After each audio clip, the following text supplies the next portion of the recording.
Et bienvenue sur Club Média 7. La force Curie pour un Bénin émergent profite de leur dernier conseil national pour passer au scanner la situation politique nationale. Et puis, coup de théâtre en Gambie, Yaya Diabé se rebiffe et le rejette les résultats des élections présidentielles qu'il avait pourtant accepté. C'est l'essentiel du sujet que nous allons aborder au cours de cette émission. Une émission pour laquelle nous avons deux invités, Nicaise Miguel, ancien rédacteur en chef de la télévision nationale. Bonsoir Nicaise Miguel. Bonsoir médecin. Oui, en face de Nicaise Miguel, Alexis Azonwakin, il est directeur général du magazine Leader d'Afrique. Alexis, bonsoir. Cher éminent confrère, bonsoir.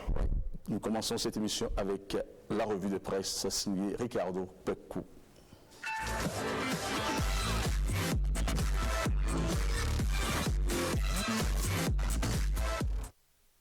Mesdames, Messieurs, bonsoir. Divers sujets ont fait la une des quotidiens parus la semaine écoulée. D'abord, la rencontre des forces Cori pour un Bénin émergent qui a été l'un des événements politiques majeurs. Les FCBE ont en effet tenu leur 4e conseil national, occasion pour ces derniers de passer au scanner la gouvernance talon. Depuis leur échec enregistré à la dernière élection présidentielle, il y a plus de 8 mois, les caciques du régime défunt au cours de leur conseil ont passé au crible la gestion du chantre du nouveau départ. Pour l'Alliance, la suppression ou l'annulation des actes administratifs conférant des avantages sociaux aux travailleurs ainsi que les mesures de restriction des périmètres de compétences administratives de l'État dans certains secteurs par la liquidation de certaines entreprises avec le risque de perte d'emploi sont préoccupantes. Les membres de cette alliance ont par ailleurs déploré ce qu'ils ont qualifié d'incapacité du gouvernement à trouver une thérapie adéquate face à la dégradation de la situation économique nationale. Et en relatant dans ses colonnes les faits marquant ce Conseil national, Matin Libre s'intéresse à quelques discours. En premier, celui du coordonnateur national des forces Cori pour un Bénin émergent qui, selon le journal, s'est montré davantage critique dans son allocution. S'estimant déçu par la gestion qui est faite du pouvoir d'État, Eugène Azatassou estime que le peuple béninois a porté au pouvoir une équipe qui, en quelques mois, n'a pas combler ses attentes. Le gouvernement a donc présenté un visage qui, selon Léon Srongbadi, président du Parti pour la libération du peuple, n'est rien d'autre qu'un tableau qu'il qualifie de sombre qui marque la fin de la démocratie dans un pays en pleine dépression économique. Et face à ce constat, il faut oser sauver le Bénin, s'exclame le jeune opposant au régime du nouveau départ, qui fustige d'ailleurs le comportement des FCBE qui se refusent encore à se déclarer de l'opposition. Même remarque faite par le confrère de la matinée qui révèle que les FCBE sont toujours indécises face au régime talon. Et à Fraternité de confier que les forces Cori pour un Bénin émergent à travers ce conseil ont sauvé les apparences en dépit des 3 camps en présence, notamment les alliés au président Patrice Talon ou admiratifs de sa gouvernance, l'aile acquise à une opposition radicale et ceux qui continuent d'être hésitants. En tout cas, eux, ils n'hésitent plus. Ils ont décidé de parler. À l'occasion d'une manifestation à la Bourse du Travail, les partenaires sociaux sont sortis de leur mutisme et ont dénoncé ce qu'ils ont appelé dérives observées sous le régime du nouveau départ. Des dérives qu'ils ont qualifiées de désordre installé et institutionnalisé. Affamer le peuple, est-ce la vraie rupture, s'interrogent les partenaires sociaux à la une de Fraternité. Est-on déjà passé de la lune de miel à la lune de fiel, renchérit pour sa part le confrère de la matinée qui, photo à l'appui, renseigne davantage sur le désarroi des responsables syndicaux. En tout cas, une chose est évidente selon notre voix, c'est que la ligne rouge de Modeste Toboula sera brisée le 15 décembre prochain. L'annonce est faite par Pascal Todjinou et ses pairs. Mais pour les quotidiens, le potentiel, le progrès ou encore le matinal, les centrales syndicales vexent tout simplement dans de l'amalgame, de la confusion, des injures, bref, une cabale inutile contre le gouvernement du nouveau départ. Un gouvernement dont le patron, entre 2 avions, s'évertue pourtant à faire parler sa diplomatie offensive. Preuve, Patrice Guillaume Athanas Talon a décroché 37 milliards des Pays-Bas pour l'eau potable, titre le journal de Ménontin. En effet, la coopération bilatérale entre le Royaume des Pays-Bas et le Bénin retrouve sa bonne santé après plusieurs mois d'interruption, due notamment à l'affaire PPEA2, Vous vous en souvenez sans doute. À travers le nouveau programme OMI-Delta, les Pays-Bas scellent à nouveau, grâce au président Patrice Talon, un partenariat avec le Bénin. Ils ne sont pas le seul pays à prendre l'engagement d'accompagner le Bénin. De sa visite en Turquie et en Belgique, le quotidien Le Meilleur nous apprend que le président Patrice Talon a ramené dans sa valise plusieurs accords de coopération avec ces deux pays, preuve que la diplomatie de développement mise en place par le chantre du nouveau départ, celui que d'aucuns n'hésitent pas à appeler le Agmono national, est en marche. Dans les dernières secondes de ce tour de l'actualité à présent, le quotidien du service public La Nation, à l'analyse de la nouvelle mesure d'interdiction de l'importation des véhicules d'occasion et véhicules neufs au Nigeria, prédit une asphyxie de la filière véhicules d'occasion avec sans doute des conséquences désastreuses sur l'économie du pays. Un vrai coup d'yeux pour le Bénin, titre pour sa part le Télégramme, qui invite les autorités à prendre des mesures hardies pour sauver cette filière qui contribue énormément aux finances publiques. Pendant ce temps, c'est la Cour constitutionnelle béninoise qui somme les députés de déclarer leurs biens. Dans une décision publiée dans les colonnes de Fraternité de l'autre quotidien, Théodore Olo fait injonction aux députés de la législature actuelle qui n'ont pas encore fait la déclaration de leur patrimoine d'y procéder immédiatement.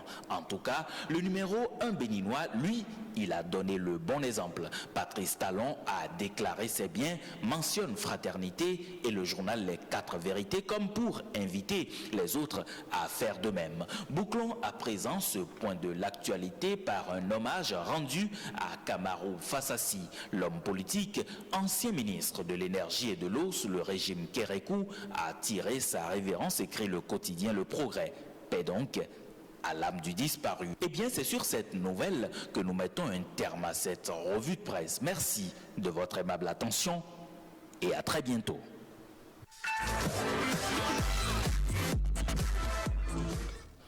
Merci à vous, Ricardo Pekou. Alexis Azouakin, les FCB désapprouvent la gouvernance du régime de la rupture tel que menée actuellement. Après seulement 7 mois, n'est-ce pas trop tôt pour apprécier une gouvernance, vu que ce régime a hérité d'un pays en état de déliquescence? Trop tôt, vous avez dit. Je pense qu'il ne faut pas attendre une éternité avant de critiquer les actions d'un pouvoir. Et en Afrique, nous disons qu'un enfant qui naît est déjà assez vieux pour mourir, ce qui voudra dire que tout pouvoir qui apparaît aujourd'hui est susceptible d'être critiqué. Et je pense que les sujets qui sont des éléments de grief aujourd'hui, c'est autant des annulations d'actes administratifs, des suppressions ou d'annulations de concours, des passages, des marchés de gré à gré. Les concours annulés, ce ne sont pas des concours qui sont déroulés dans de bonnes conditions, vous le savez. Oui, on le sait. Mais les FCBE sont dans leur rôle. Parce que lorsqu'ils ont quitté les forces FCBE ont quitté le pouvoir, elles se mettent dans une dynamique de revenir jour. Et de ce point de vue, on ne peut pas les empêcher de trouver des éléments qui leur permettent de critiquer le pouvoir en place aujourd'hui, quitte à se donner les moyens demain de revenir au pouvoir. Donc pour moi, il n'est pas trop tôt que l'on critique. Pas trop tôt, mais encore faut-il être propre avant de dire que l'autre est sale. Non, mais dans ce pays qui est propre, je pense que nous devons être suffisamment conscients de l'enjeu pour ne pas laisser des actions perdurer pour que demain, nous soyons surpris par le temps. Vous vous rappelez de la légende de la tortue et du lièvre qui devrait faire une course. Le lièvre qui, pensant être suffisamment outillé pour gagner la course en même temps, rapidement, a traîné tous ses pas à manger les carottes tout au long du chemin et finalement, c'est la tortue qui a gagné la course. Donc pour que nous ne soyons pas demain plus à défaut pour notre silence, il est important que nous puissions continuer de maintenir la veille pour dire attention, ça là, ça ne va pas. Attention, là où vous allez, nous ne pouvons pas espérer des lendemains meilleurs pour notre pays. Donc pour ça, il est important que nous puissions attirer leur attention trop tôt sur un certain nombre de faits pour ne pas être surpris demain. Parce que la gouvernance d'un pays appelle, disons, un climat de confiance. Et lorsque tous les acteurs ne sont pas dans ce climat de confiance, il est important que nous puissions dire attention. Pas pour dire forcément que tout est mauvais en 7 mois, mais ce qui ne va pas, il est important que ceux qui sont portés vers les critiques puissent dire attention, c'est ce que nous reprochions hier ne faut pas que sous la rupture, nous soyons, disons, à même de revoir les mêmes actions continuer de se perpétrer. Michael Miguel, est-ce que les FCBE sont bien placés pour apprécier la gouvernance de l'actuel régime sous ce temps? Moi, toutes mes excuses pour la qualité de ma voix, mais c'est pas grave, on va y aller. Et moi, je dis tout de suite non, parce que je dois rappeler de toute façon, ma pause que j'ai suivie, que d'abord le monde dans lequel nous vivons a été à chaque fois un monde de rupture. Et je croyais que les FCBE allaient rompre avec le passé. Mais j'ai constaté qu'ils n'ont pas encore rompu avec le mode de fonctionnement. Je m'explique. Je m'explique parce que j'ai de la peine à rappeler à mes aînés un peu l'histoire de notre pays. Pour dire, par exemple, qu'aujourd'hui, c'est déjà le 11 décembre 2016. Et notre Constitution a 26 ans. Et que déjà en 89, le peuple béninois... C'est un rappel très important, Michael Miguel. Et donc le peuple béninois a rompu depuis 1989 avec la confiscation du pouvoir, le pouvoir personnel. Et ce, avant la chute du mur de Berlin, avant l'éclatement de l'ex-Union soviétique, avec ensemble ces pays satellites qui lui servaient de ceinture de sécurité. Avant la guerre dans l'ex-Yougoslavie, avant le 11 septembre 2001, avant le printemps arabe et avant, que sais-je encore. C'est pour dire que depuis, le Bénin a rompu avec tout cela. Maintenant, à nouveau, le peuple béninois rompt encore il n'y a pas longtemps avec l'élection présidentielle, avec la confiscation du pouvoir, le pouvoir personnel, et ensuite avec l'ignorance de la contradiction.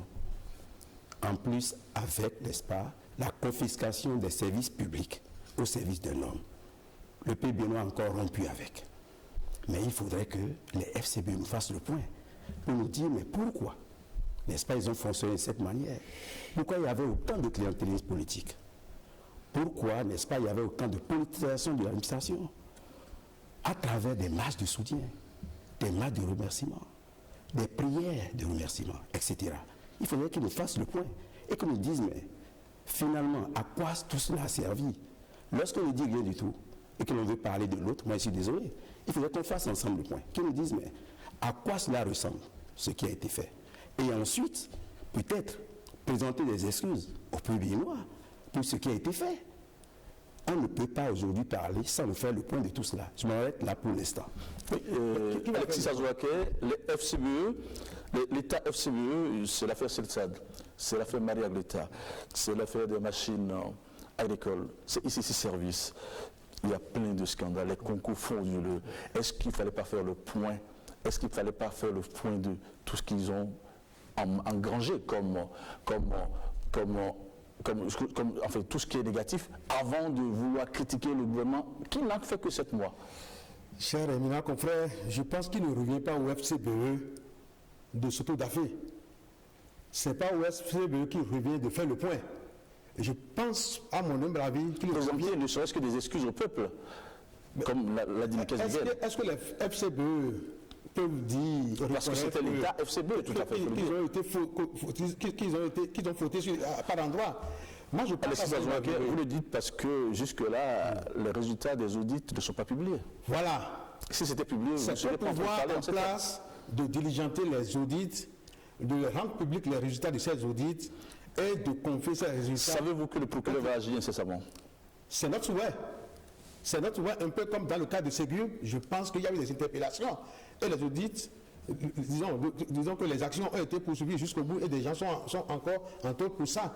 Et pour tout ce que vous énumérez comme scandale qu'il y a eu sous la FCBE, je pense que le pouvoir actuel a le pouvoir de faire la lumière par des audits qu'il doit diligenter pour nous dire voilà, celui-ci a été fautif, celui-ci est responsable et qui ne l'est pas. Pour qu'on sache. Mais demander au FCBE par elle-même de s'autodaffer et de dire nous avons effectivement été corrompus, nous avons été effectivement, disons, coupables de ci et de ça, on ne peut pas s'attendre à ça la FCBE. Ne serait-il pas plus judicieux pour le parti de revoir un peu l'organisation interne plutôt que de s'attaquer à la gestion du pouvoir, à la gouvernance actuelle? L'organisation interne des FCBE, qu'est-ce que nous en connaissons davantage en dehors de ce que...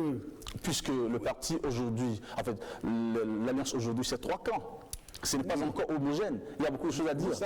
Vous savez, c'est un peu comme la danse des gamètes autour de l'ovule. Lorsqu'il y a une sorte d'attraction quelque part, tout le monde converge. Aujourd'hui, il n'y a plus ce leader charismatique qui porte l'ambition des FCBE. Donc, il va sans dire que au niveau de cette force-là, qu'il y a des frictions parce que les intérêts sont devenus divergents, chacun louche d'un côté comme de l'autre parce qu'il faut se donner un nouvel habit.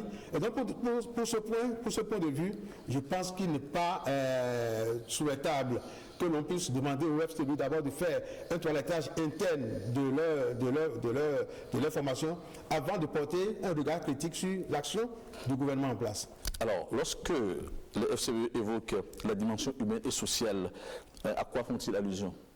Ils insistent sur, en fait, je parle de l'Alliance. L'Alliance insiste sur la dimension sociale par rapport je pense peut-être qu'il faudra poser la question au leader de FCBE actuellement, Eugène Azatasso, mais de manière globale ou de manière récurrente, ce que nous pouvons dire en évoquant des questions humaines, des questions sociales, c'est un peu pour dire qu'on ne peut pas engager des réformes sans intégrer la personne humaine au cœur de ces réformes-là. Michael Miguel, le FCBE s'attaque, le FCBE évoque se disent préoccupés du moins par des mesures hypothéquant de façon inquiétante la liberté individuelle. Non, c'est parce que, et les FCBE répètent ce que tout le monde, c'est déjà dit, on a déjà tout entendu. Mais moi, je vais repréciser ma pensée ici. Pour dire d'abord que les FCBE ne sont pas un parti politique. Ils ne peuvent même pas être de l'opposition. Ils ne peuvent pas. Je défie, ils ne peuvent pas. Ce n'est pas un parti politique. Je vais vous dire pourquoi. Parce qu'il ne s'agit pas ici de définir un parti politique. Nous ne faisons pas de la littérature, non. Je vais y aller de façon très simple. Un parti politique, c'est quoi? Tout simplement, c'est 3 choses. C'est d'abord l'art de s'exprimer, c'est-à-dire certaines disciplines dans la pensée. Ensuite, l'art de dire, c'est ce que nous appelons la rhétorique, tout simplement. Enfin, l'art de penser, c'est ce que nous appelons la dialectique. Mais je ne retrouve rien de tout cela. Et pourquoi je dis que ce n'est pas un parti politique qui ne peut pas faire de l'opposition? Pour faire de l'opposition, parce que je ne viens même pas encore à tout ce que vous avez cité, je ne parlerai pas de scandale, moi. Je parlerai du fonctionnement. Pour dire qu'ils ne peuvent pas faire de l'opposition, pour faire de l'opposition, il faut l'avoir appris. Il faut l'avoir fait une seule fois. Mais ils ont fait 10 ans de majorité présidentielle. C'est exactement comme un enfant à qui on a tout donné. Un enfant qu'on amène à l'école en voiture, on le ramène en voiture. Ensuite, lorsqu'il revient, il a un cuisinier qui fait la cuisine. On lui balaye sa chambre, on lui fait son lit. Ensuite, on lui nettoie le salon, tout et tout. Et un jour, n'est-ce pas, il perd ses parents dans un crash. Ou bien, n'est-ce pas, ses 2 parents, un jour, n'ont plus de moyens. Qu'est-ce que cet enfant pourra faire? Ils sont exactement dans ces dynamiques-là. Exactement. Après 10 années passées au pouvoir, quelle devrait être la position de FCBE? L'opposition ou le centre? Je vous dis, Mesmer, qu'ils ne peuvent pas faire de l'opposition. Ils ne l'ont jamais fait. Pendant 10 ans, ils ont fait de la majorité. Ils ne peuvent pas. C'est pour ça qu'ils ont des difficultés là. Ils ne peuvent pas faire de l'opposition. Je défie. Ils ne peuvent pas le faire. Je renvoie la question à Alexis Azoulay. Est-ce que les FCBE peuvent faire l'opposition? Mais pourquoi pas? Comment se fait-il que jusque-là, on ne proclame pas l'opposition? On dit plutôt que les FCBE seront une alliance de partis pour faire des propositions constructives. Pourquoi ne pas proclamer l'opposition? Nous avons le statut de l'opposition qui n'a jamais été respecté par aucun parti, aucune formation politique dans notre pays. Au cours de ce conseil, oui. Alassane Demba a dit qu'après 10 années, ils doivent aller dans l'opposition. Il veut bien qu'ils aillent dans l'opposition, mais le communiqué final précise plutôt que les FCBE veulent être un ensemble de propositions constructives. Pourquoi cela? Pourquoi ne pas faire l'opposition? Non, je pense qu'il a manqué de courage. Je me rappelle lors de leur toute première sortie, déjà il y a quelques mois, on a été surpris de leur position centriste et je pense qu'ils continuent en voulant dire quelque chose, ils disent exactement le contraire de la chose. Je pense que les FCBE veulent être d'une opposition pour dire ça ne va pas, mais en même temps, ils sont en train de calculer les intérêts, les positions des uns et des autres, pour ne pas être en porte-à-faux à un certain nombre de convergences demain. Mais je pense que nous avons besoin quand même de partis politiques assez forts aujourd'hui pour que des surprises ne nous attendent pas demain. Les FCBE se disent préoccupés par la confiscation des libertés individuelles et des acquis démocratiques. N'est-ce pas sous le FCBE qu'il y a eu des exécutions jamais élucidées, un peu comme l'affaire d'Aïvor? Confiscation de liberté, je pense que c'est un peu trop tôt. C'est des positions extrémistes qu'il faut éviter de prendre. Parce qu'après 7 mois, il n'y a pas de fait évident aujourd'hui pour dire que sous la rupture, on a vu des situations qui ont abouti à des confiscations de pouvoir, on a vu des situations qui pourraient être considérées comme des brimades ou des faits attentatoires à la liberté de l'individu. Je pense que nous devons être assez prudents et assez éveillés pour ne pas tomber dans un certain nombre de travers. Et donc, que les FCBE s'amènent à dire cela, ils doivent être les seuls à pouvoir dire exactement qu'est-ce qu'ils ont derrière. Je retourne la question à Nickel Miguel. Je vais y aller encore de façon très simple pour ce que je dis. Parce que ce que je dis, moi je ne fais pas de la politique sur plateau. Je suis journaliste. Et j'analyse, je fais une lecture. Et je continue de dire, par exemple, que le jeu se pratique sur l'heure des jeux. Prenons le football. Ça se pratique sur le rectangle vert. Le handball, sur un terrain de handball. Le volleyball, sur un terrain. Tout jeu se pratique sur un terrain. Mais je constate que j'ai des forces Cori pour un Bénin émergents qui bottent en touche. C'est-à-dire qu'eux autres, ils s'échauffent dans les vestiaires à chaque fois. Et après, ils vont sur la ligne de touche, ils s'échauffent, mais ils ne sont jamais sur le stade pour affronter l'adversaire. En un mot, ils se cachent. Ils n'affrontent pas l'adversaire. Mais je dis, mais c'est quel genre de fonctionnement? Moi, je me pose la question. Donc, c'est pour dire que tout simplement, ils bottent en touche, ils ne font pas le jeu politique qu'il faut, ils se cachent. Moi, je voudrais que honnêtement, ils puissent dire à tout le monde, ils sont quoi? Pourquoi? Parce que, mais depuis, n'est-ce pas, où est le président, où est le leader du parti?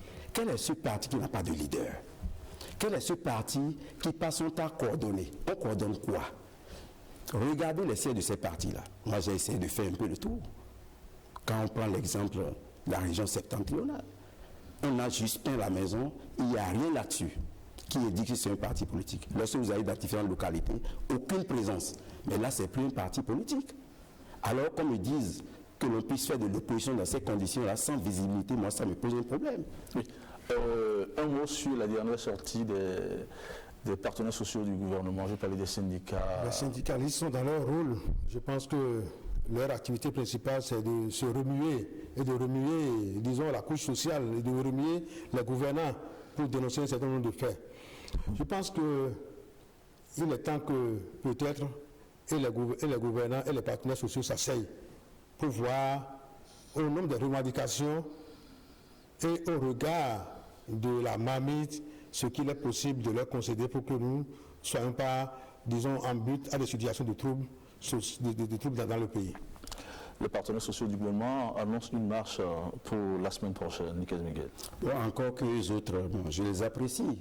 Ils sont dans leur rôle, c'est-à-dire que voilà, et des partenaires sociaux et dans des partis politiques, puisque c'est comme ça on l'appelle, on dit que Force Cori pour un Bénin émergent. Bon, je profite pour dire même d'ailleurs qu'il vaut mieux, hein, parce que rien n'émerge, il vaut mieux que ça soit Force Cori pour un Bénin de l'espoir, un truc comme ça, ou Force Cori pour un Bénin nouveau, un truc comme ça, qu'on cesse, n'est-ce pas, de nous abreuver de ce genre de choses.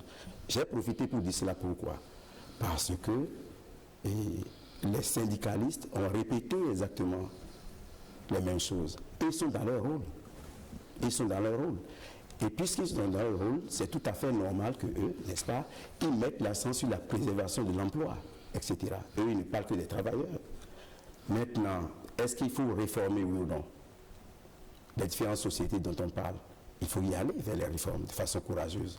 Il faut prendre des risques, puisque le plus grand risque, justement, c'est ne pas en prendre, justement.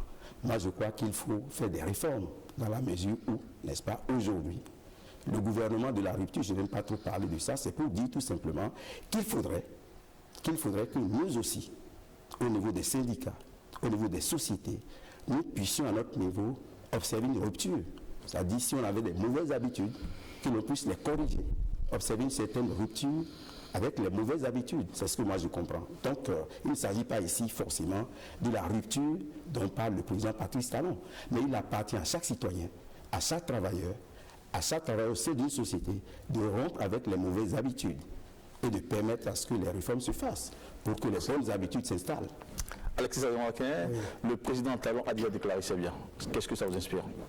Mais je dis que c'est heureux qu'enfin le président de la République ait compris le respect de cette obligation constitutionnelle. Pas enfin, ça a été fait. Le plus important est que ça soit fait. Mais cela, il y a 7 mois qui nous séparent. Il y a des ministres du gouvernement précédent, du gouvernement Yahi, qui n'ont pas déclaré leur bien. Oui, le chef de l'État est le premier magistrat. Les ministres qui sont restés. Est le premier qui doit donner l'exemple. Il a donné l'exemple. Il vient de donner l'exemple 7 mois après. On le félicite pour ça. Mais 7 mois qui se sont déjà écoulés, je pense que ce n'est pas très bien pour nous. Vous savez, le gouvernement doit aller au charbon. Il y a des choses importantes à faire. Il n'y a pas d'excuses. Il n'y a pas d'excuses. Parce que encore que vous savez que c'est quelqu'un qui a beaucoup de moyens, il faut qu'il prenne le temps nécessaire pour recenser les biens. On ne vient afin de ne pas se tromper là-dessus. On ne devient pas chef de l'État par hasard. Je pense que le chef de l'État a dû bien mûrir son projet avant de se porter candidat pour être là. Et donc, c'est des dossiers sur lesquels, en principe, ils sont tous supposés être prêts avant de venir au pouvoir. Et lors de la passation de service, lors de la prise de service, il a bien dit « je suis prêt pour le job ». Et donc, la Constitution dit, dès leur entrée en fonction, il n'y a pas d'excuse à cela, il n'y a pas d'échappatoire. Maintenant, que cela soit fait 7 mois après, on remercie le plus important est que cela ait été fait, mais pas pour disposer pour l'avenir, il faut éviter d'observer 7 ans morts avant d'agir au regard de la Constitution. Nous disons que nous sommes des journalistes, que nous devons informer de façon objective, sans nous soucier de plaire ou de déplaire à qui que ce soit. Mais moi, je ne comprends pas que l'on me dise, moi, journaliste, qui recherche l'information, que l'on me dise, moi, que le président de la République a déclaré ses biens il y a 7 mois. Non, mais si on le dit même ainsi, je suis d'accord. Mais qui vient de déclarer ses biens? Ce n'est pas vrai. Il avait déclaré ses biens depuis. Au début. Je suis désolé. Sûrement qu'on n'était pas informé. Non, il avait déclaré ses biens depuis. Ce sont les pays, n'est-ce pas, qui la presse n'était pas informée. Moi, c'est pourquoi moi je dis qu'il faudrait que nous allons vers l'information. Pour savoir de quoi nous parlons. De sa source. Que nous savons de quoi nous parlons. Pourquoi vous voulez que nous révèle sur un plateau les sources d'information? Le journal ne révèle pas sa source. Vous le savez mieux que personne.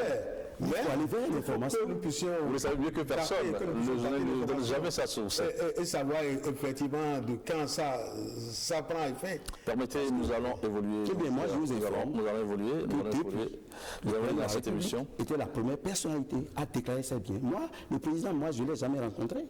Oui. Mais moi, je ne suis que l'actualité. Voilà. Et je recherche l'information. Oui, personne ne recherche l'information à ma place. Je suis désolé. Je vais vers l'information. Je n'attends pas. Les informations de la toile nous intéressent aussi. Awa Chérif nous a fait la revue du web. Suivons cette revue.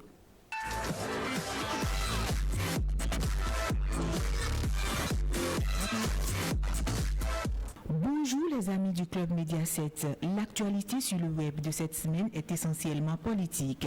Un tour d'abord en Gambie avec ce revirement de la situation politique. Le président sortant gambien ne reconnaît plus les résultats de l'élection présidentielle du 1er décembre dernier, nous apprend le site RFI Afrique.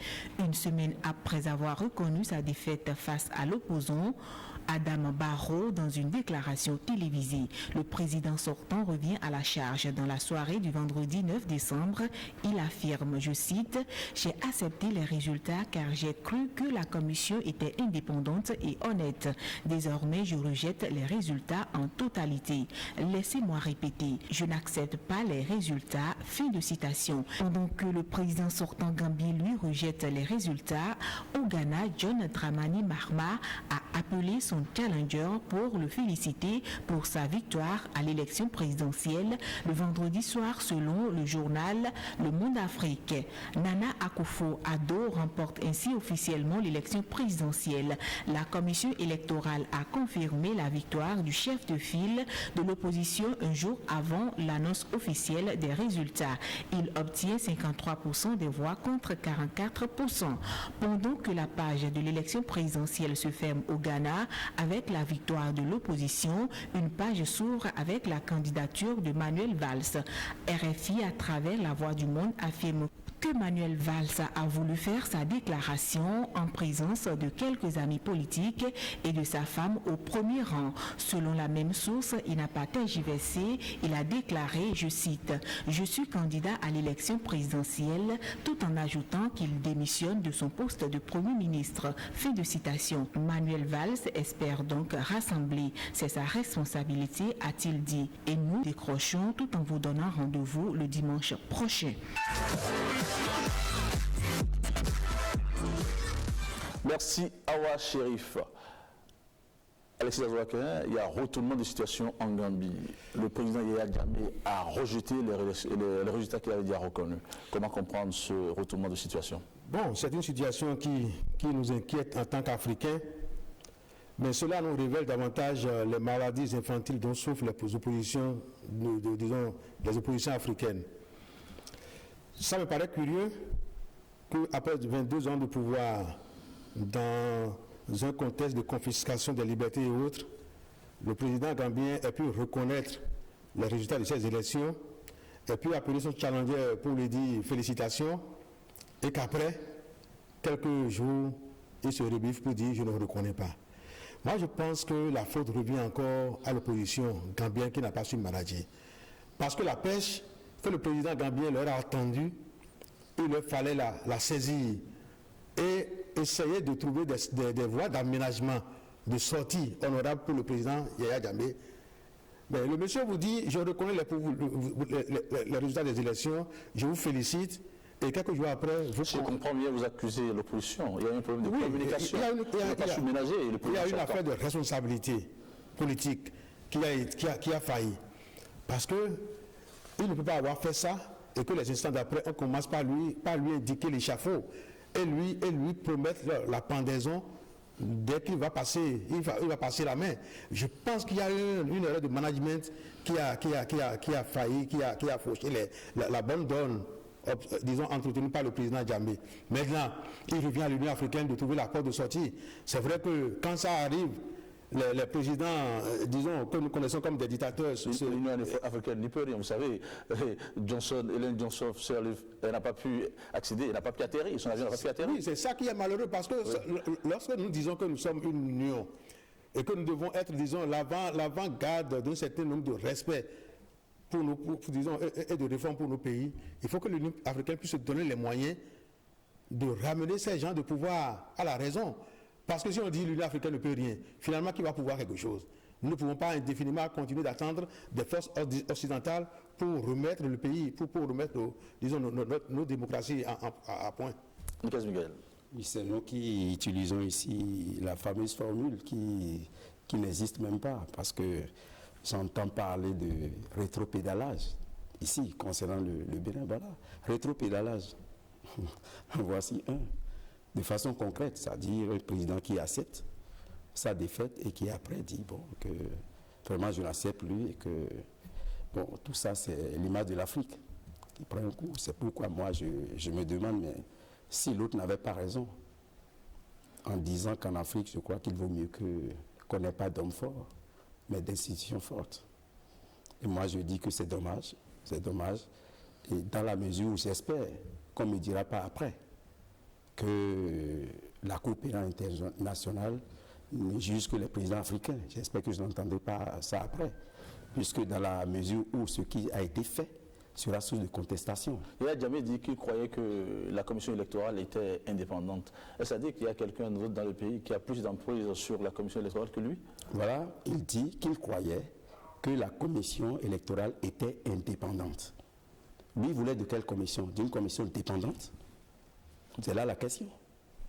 Donc il fallait une commission dépendante pour déclarer élu le président de la République. Moi, je dis tout simplement que c'est tout simplement dommage pour l'Afrique. Et ce serait sous des contestations. Est-ce qu'on ne va pas donner partiellement raison à Diamé? Parce qu'il y avait un écart de 60 000 voix entre lui et Adama Barrow. Progressivement, cet écart est passé à 20 000. À sa place, peut-être, on peut se dire, mais cet écart qui est passé de 60 000 à 20 000 peut encore se réduire ou s'annuler. Pourquoi ne pas dire que cet écart peut aller en sa faveur? Non, à mon avis, il y a des recours. On ne décrète pas. Il y a des recours. Et les recours ont quand même un temps. Comment la commission électorale peut commettre des erreurs à cette hauteur-là? Non, je pense que, comme le dit le doyen Nicaise Miguel, s'il y a des réclamations à faire, je pense qu'il y a des structures légales à cet effet. Et donc, le président Diamé aurait raison de s'adresser à des recours à ces institutions pour dire « je ne suis pas d'accord ». Mais je dis, lorsqu'en tant que chef de l'État, vous avez organisé des élections et vous faites un discours d'opposant contre ces élections que vous avez organisées, c'est vrai que les autres ont commis des erreurs en vous montrant le chemin de l'échafaud. Mais ce n'est pas une raison pour remettre en cause votre parole, parce que vous avez donné une parole pour dire « je passerai la main, je reconnais les élections ». Et donc, après avoir félicité votre challenger, je pense le cours normal des choses vous impose de dire « je fais bye-bye à mon peuple après 22 ans de pouvoir ». Parce que si vous ne savez pas quitter les choses à temps, elles finissent par vous quitter. Merci Alexis Azourakin. Je vous lis un peu ce que dit Diamé. Il dit « J'ai été choqué par les insultes et leurs intimidations durant toute la semaine. Quand j'ai concédé la victoire à Adama Barrow, ils m'ont insulté partout, allant jusqu'à dire que j'ai fui et que ma mère est morte. » Yaya Diamé invite ses partisans à pardonner, à s'inspirer de Jésus. C'est un musulman qui parle. Tendre l'autre joue à la gifle des mandingues. C'est ce qu'il dit. Qu'est-ce que cela vous inspire? Votre réaction à cela? Moi, je crois qu'un chef d'État qui a de la hauteur, combien de chefs d'État on n'a pas insulté en Afrique?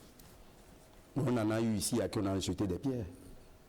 Je crois que moi, en tant que journaliste, permettez-moi de ne pas apprécier vraiment ce genre de choses. Moi, je ne voudrais pas en parler parce que ça risque peut-être d'être un incident diplomatique. D'accord. Je pense comme je continue de le dire, les opposants gambiens ont ouvert une brèche dans laquelle Yaya Diamé s'est infiltré pour perpétrer son coup. Oui, il refuse toute tentative visant à le convaincre à laisser le pouvoir. Oui. Quelle peut en être l'issue pour la Gambie? Non, l'issue, c'est qu'il y a blocage.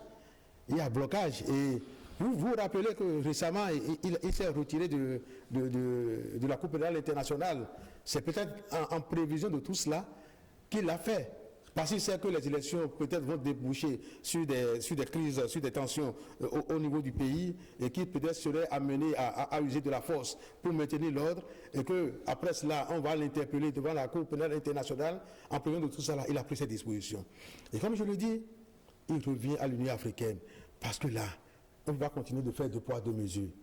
Que dans cette même union, il y a des chefs d'État qui soient au pouvoir depuis 32 ans, qu'on dise non, on ne peut pas continuer de faire cela. Il ne faut pas réviser la Constitution. Que sous l'œil vigilant de cette union, il y ait d'autres qui continuent de réviser les Constitutions et de s'éterniser au pouvoir.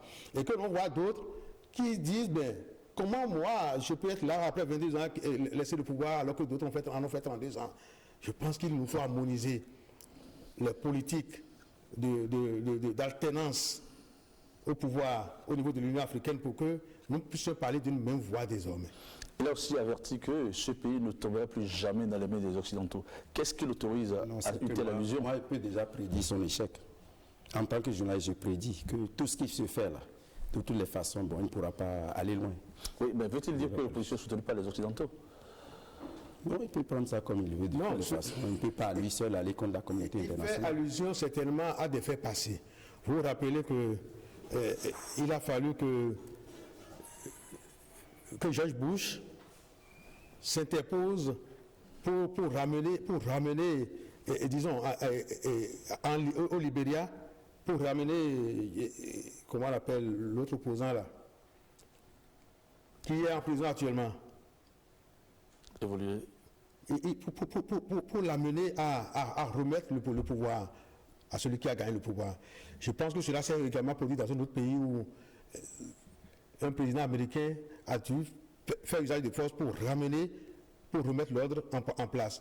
Je pense que c'est un peu de ça qu'il parle en faisant allusion aux Occidentaux. C'est-à-dire qu'il a un plan qu'il est en train de dérouler, il veut s'éterniser au pouvoir, il est en train de dire en sorte qu'il ne faut pas qu'il y ait ingérence internationale dans les affaires internes de la Gambie. Quels sont les scénarios possibles qui s'offrent à la Gambie pour mettre le holà? De toutes les façons, vu et la réprobation de toute la communauté internationale, moi je crois que là le pouvoir sera remis au vainqueur de cette élection. Et le vainqueur ici... Ne craignent pas que les militaires... Non, moi je ne crains rien du tout. Je ne crains rien du tout. Il n'y a pas l'intervention d'une coalition militaire par hasard. Oui, ce qu'il faut saluer, c'est que, n'est-ce pas, qu'il y ait des pays africains qui donnent l'exemple déjà. Je crois que nous ici, les pouvoirs dictatoriaux les pouvoirs dictatoriaux sont souvent insensibles aux reprobations internationales. On a vu par exemple au Burundi, il s'est arrangé pour s'éterniser au pouvoir. Donc on a vu un certain nombre de chefs d'État africains, en dépit de tout ce que la communauté internationale a pu dire, sont restés au pouvoir jusqu'à aujourd'hui. Justement, ça ne va pas durer longtemps, dans la mesure où même le président français a donné l'exemple. Alors au Ghana, Nana Akufo-Addo l'a emporté face à John Dramani Mahama. Qu'est-ce qui a milité en cette faveur? C'est la consécration de la persévérance. Je pense que ça doit être la troisième fois qu'il s'est porté candidat aux élections présidentielles dans son pays et sa persévérance a payé. Et là, il faut saluer la maturité de la démocratie au Ghana pour dire bravo. Ça, c'est une fierté pour l'Afrique et il nous faut en tirer beaucoup de leçons. Qu'est-ce qui a desservi le président sortant? Le président sortant, c'est John Dramani Mahama. Oui, bon, cette suffisance à croire que c'était facile. Parce que étant au pouvoir, c'était facile de faire... Il y a aussi la situation. Je voulais en venir. Voilà. Il y a la situation économique, etc. Voilà. Et il a pensé... L'état de corruption du pays. Et en tant que président, il avait pensé que c'était facile d'être élu. C'est ça. Parce qu'on est déjà président. Donc ça ne suffit pas. Mais je salue quand même sa hauteur d'esprit. Comme l'a dit mon collègue, hauteur d'esprit. Je crois que ces pays qui sont concernés doivent aller de l'avant. Et j'ai l'impression que tous ces pays dont nous parlons là, c'est cause perdue. Hein. Et puis, chose étonnante, le Ghana connaît des coupures répétées d'électricité. Comme c'est le Ghana.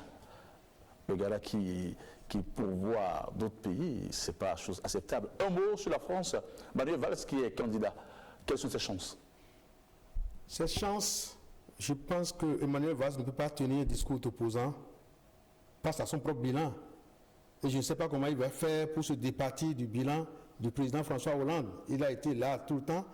Il est comptable des réussites et des échecs du pouvoir de François Hollande. Et si François Hollande lui-même a pu tirer les conséquences de ce qu'il est devenu impopulaire aux yeux des Français pour dire je ne suis pas candidat à un prochain mandat, je pense qu'il sera difficile pour Manuel Valls de se tirer de ce carcan. Nickel Miguel, plusieurs candidatures s'annoncent. Il y a Le Pen, il y a Marine Le Pen bien sûr, il y a Macron, il y a Mélenchon, il y a Manuel Valls, il y a quand même François Fillon. Quelles sont les chances de... Il faut qu'on se méfie dans ce cas d'espèce des sondages. Il ne faudrait pas que l'on tienne compte des sondages. Évidemment. Nous avons vu ce qui s'est passé aux États-Unis. Donc il faut faire très attention.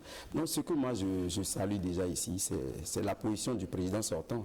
Déjà, je l'ai dit tout à l'heure, qui déjà a reconnu que vraiment a dit qu'il ne se présenterait plus. Un président qui a passé tout son temps à gérer des problèmes de sécurité, tant à l'intérieur qu'à l'extérieur. Parce qu'il fallait que l'image de la France, il fallait défendre l'image de la France et défendre en même temps les pays africains. Et dans la lutte contre le terrorisme, je crois que tout ça l'a tellement préoccupé que bon, vraiment, il a passé son temps à gérer des problèmes de sécurité, d'insécurité, etc. Bon, je crois il y aura les problèmes de question d'emploi, de chômage et autres qui ont galopé. Et moi, je crois que bon, on ne peut pas encore tirer une conclusion. Oui. Je vais vous remercier. Je remercie Nickel Miguel d'être venu.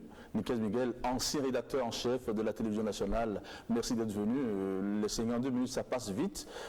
Nous allons recevoir le médiateur. Alors, je remercie également Alexis Azoaquin Il est directeur général de Leader d'Afrique. Merci d'être passé. C'est moi. Le temps ne nous suffit pas. Lorsqu'on reçoit des invités comme vous, on voudrait bien continuer parce que quand même il y a la contradiction. Malheureusement, le temps s'en est allé et je dois recevoir la médiatrice de la presse, Jocelyne Aladaé, est là, je la reçois dans un instant. Merci d'être passé. Nous allons nous retrouver pour... Oui, vous serez reçu encore incessamment. Oui, c'est ça. Vous aurez beaucoup de plaisir.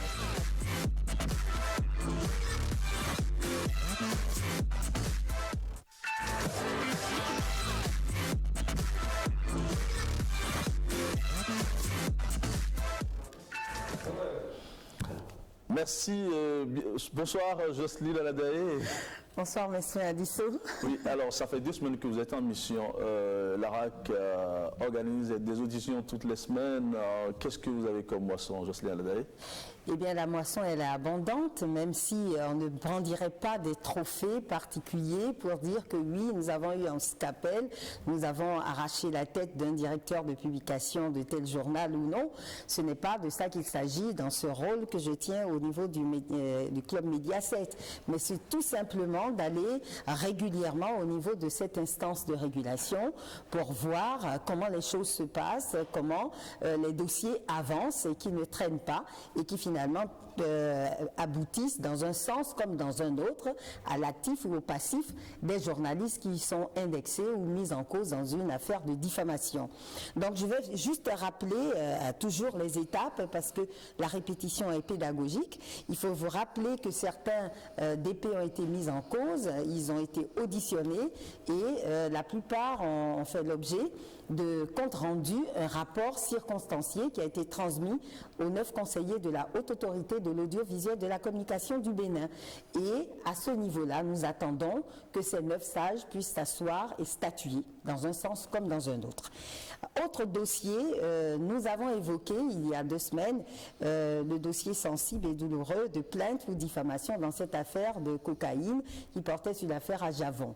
Encore à ce niveau-là, il ne s'agit pas pour la commission chargée de l'éthique et de la déontologie d'aller très vite dans les affaires. Quand elle reçoit une lettre, un courrier ou plusieurs plaintes, il s'agit pour elle déjà de décortiquer, de bien comprendre, de faire des enquêtes préliminaires et ensuite, s'il y a besoin d'audition et fourniture de preuves tangibles, elle passe à cette seconde étape avant, bien évidemment, de trancher et de porter tout ça devant les conseillers. Mais à ce niveau de cette affaire à Javon, nous en sommes encore au préliminaire. Donc, c'est dire que nous avons encore beaucoup de va-et-vient à faire du côté de l'ORTB vers la HAC pour vous porter l'information qu'effectivement, ce dossier a été entendu, il a été dépouillé, il s'agit de tel fait et tel fait, ce que nous ferons l'obligation et le plaisir, bien évidemment, de partager avec vous dans les semaines à venir, si possible. 3e dossier, ça concerne l'actualité qui est mouvementée des suspensions qui sont intervenues à l'encontre de certains de nos confrères, télé, Eden Télé, certaines radios, le Soleil FM notamment, mais il ne s'agit pas ici d'une action de la commission d'éthique et de déontologie de la HAC. Il s'agit ici d'un pouvoir conservatoire qui est autorisé par le législateur au président de la HAC. Et il a fait usage de ce pouvoir-là. Et moi, à mon avis, dans mon compte rendu sur cette question, il n'y a pas de commentaire. 4e dossier, il est plus urgent, plus actuel, parce que nous avons traversé une semaine où la Haute Autorité de l'audiovisuel de la communication du Bénin a accueilli 35 instances amies, instances sœurs africaines, à travers le réseau des instances de régulation de la communication, RIARC, qui a tenu la 8e édition de ces assises ici à Cotonou sur des supports qui vont appeler justement cette commission d'éthique et de déontologie du Bénin à se munir des instruments et des outils nécessaires pour faire face aux futures plaintes qui vont avoir lieu sur justement le net, la toile mondiale, parce que nous avons des journaux qui aujourd'hui, même en analogique, publient également sur la toile mondiale et qui ne sont pas régulés aujourd'hui parce que la HAC Bénin n'a pas encore les moyens au plan institutionnel, au plan juridique pour faire face à cette abondance d'informations, également à cette sensibilité de l'information sur le net. Justement, comment pourra se faire la régulation des médias en ligne vu la complexité de la toile mondiale? On va d'abord commencer par, si tu permets, de circonscrire un peu le vocabulaire au niveau de ce qu'on appelle les médias en ligne. Parce que médias en ligne, on a tendance à utiliser des vocabulaires qui pourraient être ésotériques, mais je voudrais dire de manière terre à terre, dans le langage que les journalistes utilisent pour impacter l'opinion, que c'est tout simplement une version sur le net de la version imprimée d'un journal. Par exemple, des gens qui vont mettre en ligne le contenu d'une information qu'ils ont peut-être imprimé au public. Ils vont également mettre en ligne des informations via Internet en parlant de télévision. Donc, émission de contenu, de programmes de télévision ou de radio. C'est tout simplement ça, les médias en ligne. Alors, comment les réguler aujourd'hui? La HAC n'a pas encore les moyens, ni la HAC Bénin, ni toutes les HAC au niveau de l'Afrique. C'est justement pour cela qu'elles ont compris la nécessité, cette opportunité de se mettre ensemble et de définir des pistes, d'explorer des pistes de régulation.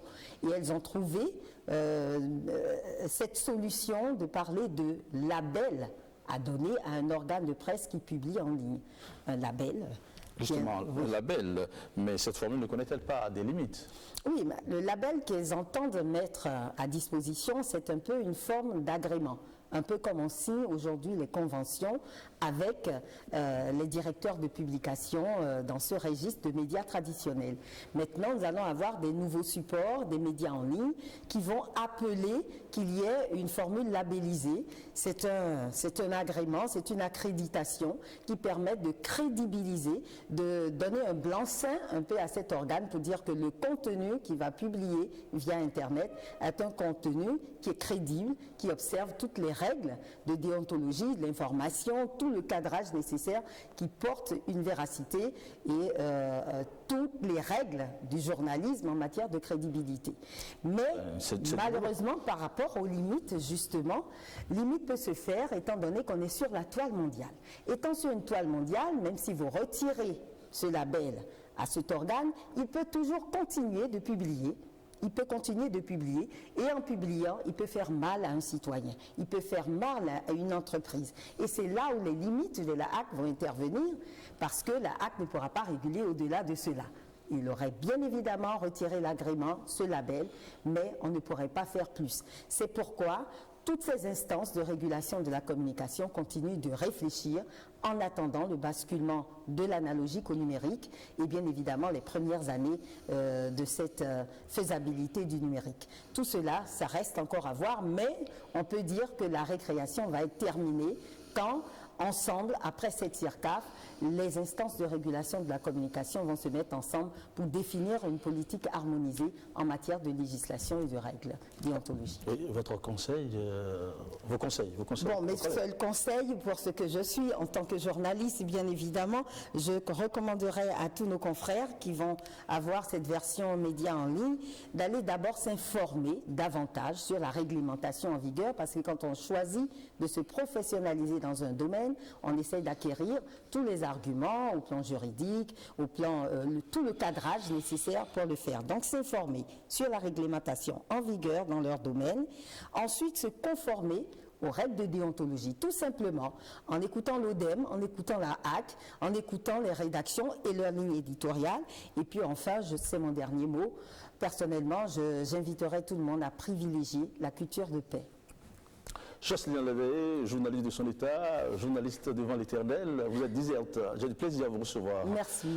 Oui, je présente mes excuses aux téléspectateurs pour Carrie Cachot qui n'a pas été disponible cet après-midi. Ce sera tout pour cette émission de ce jour. Merci de l'avoir suivi. Rendez-vous dimanche prochain à partir des 18h. Entre-temps, vous pouvez en suivre la rediffusion demain à partir de 23h30. Portez-vous bien. Bye bye.